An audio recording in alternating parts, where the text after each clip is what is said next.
Guys, good morning, welcome back to Kavina's world. જય શ્રી કૃષ્ણ ને જય માતાજી બધાને. તો હું અત્યારે ચા નાસ્તો કર્યા પછી બેસી ગઈ છું યશપાલના કપડાં આયન કરવા, શર્ટ્સ બેસિકલી. એમાં એવું છે કે જનરલી તો અમે આયન કરવા બહાર જ આપી દેતા હતા. જ્યારે હું જોબ કરતી હતી ત્યારે કપડાં ખાસા થઈ જતા હતા રોજના, કેમ કે ઓફિસ પહેરવાના હોય તો ઓફિસ તો ઇસ્ત્રીવાળા જ પહેરવા પડે. તો જ્યારે હું જોબ કરતી હતી ત્યારે અમે ડેલી આપી દેતા હતા. 2-3 દિવસે એકવાર આપીને પછી લઈ લેતા હતા. એવી રીતે થઈ જતું હતું મેનેજ. હવે હું જતી નથી એટલે મારા કપડાં બહુ ઇસ્ત્રીમાં આપવાના હોતા નથી.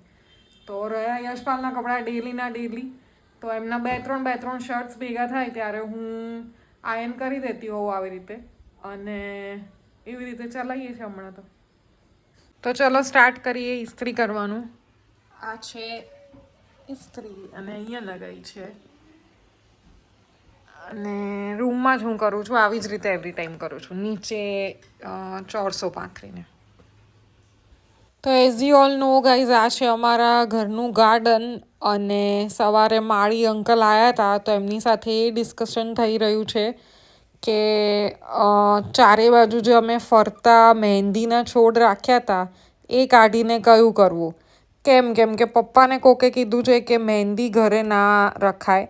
સો અમે લોકોએ ડિસાઈડ કર્યું કે ચલો પપ્પાનું મન નથી તો એ કાઢી નાખીએ. અહીંથી પપ્પાએ કઢાઈ નાખ્યા છે. હવે ધીમે રહીને ચારે બાજુ ફરતા બધા જ છોડ કાઢી નાખશે અને એની બદલે કયા લગાવવા એની ડિસ્કશન થઈ રહ્યું હતું અહીંયા. એક્ઝોરા કહે છે પપ્પાએ ગોળ પટ્ટા.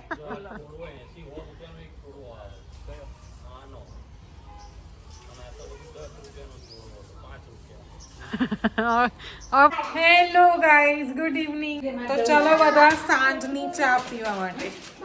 અને વંશુ અહીંયા શું લવારી કરે છે જો બતાવું. જોઈ લો, જોયું ને? વંશુ વાગી જશે તો રોતાય નહીં આવડે. નહીં વાગે વાળી. ચાલ પીવા માંડ. હા, બહુ તાકાત વાળો છે, ખબર છે બધાને.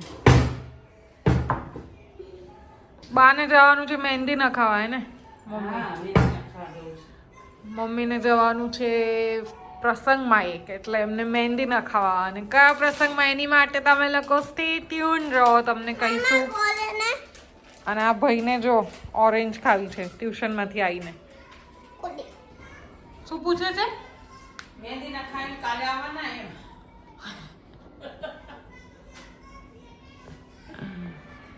જોઈ લો, 2 અલગ અલગ ડીશ લીધી છે. એકમાં ફોતરા મૂક્યા પણ ઓરેન્જ મૂકી દીધી નીચે. આવો છે આ છોકરો. બાય. અને આજે સવારે મહેંદી કપાઈ એ પપ્પા કેવી રીતે બાંધીને લઈને જાય છે જો. અને અમારી સોસાયટીની હાલત જો, કેમ કે અહીંયા ગટર લાઈન નખાઈ છે તો કેવી હાલત થઈ ગઈ છે. પહેલાં ડીપ બ્રીથ લઈ લઉં પછી તમારી સાથે વાત કરું. Hello guys. તો આજે હું કંઈક એવી વાત કરવા જઈ રહી છું જેનાથી તમને બધાને લાગશે કે કવિને આ બધું શું બોલવા માંડી છે. પણ ગાઈઝ, મેં કંઈક વિચાર્યું છે અને as an extended family members મારો એ ફરજ બને છે કે હું તમને બધાને પણ કહું એ વસ્તુ, એ વાત. અને કહેતા તો મને બહુ જ દુઃખ થઈ રહ્યું છે અને બહુ જ આમ એમ થાય છે કે શું વિચારીને મેં બધું કર્યું હતું અને હવે હું શું કરવા જઈ રહી છું. પણ ગાઈઝ, મજબૂર છું અને બહુ મહેનત કરી, બહુ જ એમ દિવસ રાત લાગી રહી હું આની જ પાછળ. યસ ગાઈઝ, હું યુટ્યુબની જ વાત કરી રહી છું. અને હું બહુ જ આના પાછળ લાગી રહી, બહુ જ મહેનત કરી. સવાર સાંજ બપોર હું વ્લોગ્સ બનાવતી હતી, લાઈવ કરતી હતી, બધું જ કરતી હતી. પણ પોઈન્ટ ઇઝ જેવું રિઝલ્ટ મેં એક્સપેક્ટ કર્યું હતું એવું મને નથી મળી રહ્યું.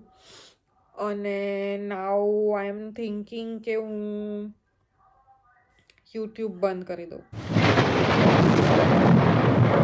Sorry, I am really very sorry guys. આવી વાત હું લઈને આવી છું તમારી સામે. પણ સાચે મને એમ થાય છે કે હું જેટલી મહેનત કરી રહી છું એનું મને એ ટાઈપનું વળતર નથી મળી રહ્યું. like people are not watching my vlogs that much જેવું મેં વિચાર્યું હતું. હું ખાલી એટલું જ કહેવા માગું છું કે મારા જેટલા સબસ્ક્રાઈબર છે હાલમાં છે 3K. ઓકે, તો 3Kથી હાફ પીપલ તો જોઈ શકે ને. લાઈક ચલો સમજ્યા, બધા જ ના જોવે ફૂલ ઓન, પણ 50% લોકો તો જોવા જોઈએ ને મારા વ્લોગ્સ. અને આઈ થિંક હું કન્સિડરેટ ટાઈપ જ બનાવું છું બધા વ્લોગ્સ. એવું કંઈ નથી કે હું કંઈક ના સારું બનાવતી હોઉં કે આમ કે તેમ. ઘણા બધા મને મળે પણ છે જે અપ્રિશિએટ કરે છે મારા વ્લોગને, પણ પોઈન્ટ ઇઝ જેવું મેં વિચાર્યું છે એવું મારી સાથે નથી થઈ રહ્યું. Hard luck of mind. I know મારે લાઈફમાં પહેલેથી જ એવું છે કે કોઈ પણ વસ્તુ મને રાતોરાત ચૂટકીમાં એવી રીતે નથી મળી જતી. મારા નસીબમાં બધું જ છે. આઈ નો પહેલેથી હું મારા પપ્પાના ત્યાં હતી ત્યારથી લઈને અત્યાર સુધી મારી બધી જ વસ્તુ મેં માંગેલી મને મળી છે. અને આઈ બિલીવ કે મને મારી સાથે થાય છે બધું સારું, પણ એ ટેક્સ ટાઈમ. ટાઈમ અને મારા એફર્ટ્સ બંને લઈ લે છે જે વસ્તુ હું ઈચ્છતી હોઉં એની માટે. કશું વસ્તુ મને એમ ચૂટકીઓમાં નથી મળી જતું.